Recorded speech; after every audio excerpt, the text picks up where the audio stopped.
ഞാൻ ഇന്ന് വിശുദ്ധ കുർബാനയിൽ പങ്കെടുക്കുമ്പോൾ ചിന്തിച്ചിട്ടുണ്ട്, ഈ ശുശ്രൂഷ എന്നും ഈ നമുക്ക് പ്രാർത്ഥിക്കാം സമാധാനം എന്നെന്തിനാ പറയുന്നതെന്ന്. അപ്പോൾ ശരിക്കും അതിൻ്റെ അർത്ഥം എന്തായിരിക്കാം? വൈദികൻ പ്രാർത്ഥിക്കുന്ന പ്രാർത്ഥനകൾക്ക് ശ്ലോസ എന്നാണ് പറയുന്നത്.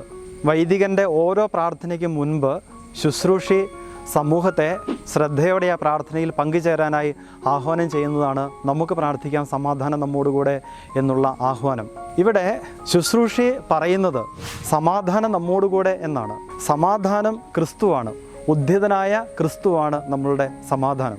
ഈശോ തൻ്റെ ഉദ്ധാനത്തിന് ശേഷം ശിഷ്യന്മാർക്ക് പ്രത്യക്ഷപ്പെടുമ്പോഴൊക്കെ ആദ്യം അവരോട് പറയുന്നത് നിങ്ങൾക്ക് സമാധാനം എന്നാണ്.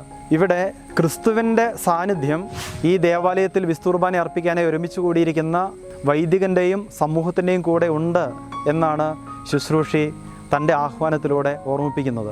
അതുമാത്രമല്ല, ഉദ്ധിതൻ്റെ സമാധാനത്തിലേക്ക് നാം ഓരോരുത്തരും പ്രവേശിക്കണമെന്നുള്ള നിർദ്ദേശവും അതിൽ അടങ്ങിയിരിക്കുന്നു. സമാധാനം എന്നതിൻ്റെ ഹീബ്രു പദം ഷലോം എന്നുള്ള വാക്കാണ്. അത് വെറും ഒരു മാനസിക അവസ്ഥ എന്നതിനേക്കാൾ ഉപരിയായി സൂചിപ്പിക്കുന്നത് പൂർണ്ണതയുള്ള അവസ്ഥ എന്നുള്ളതാണ്.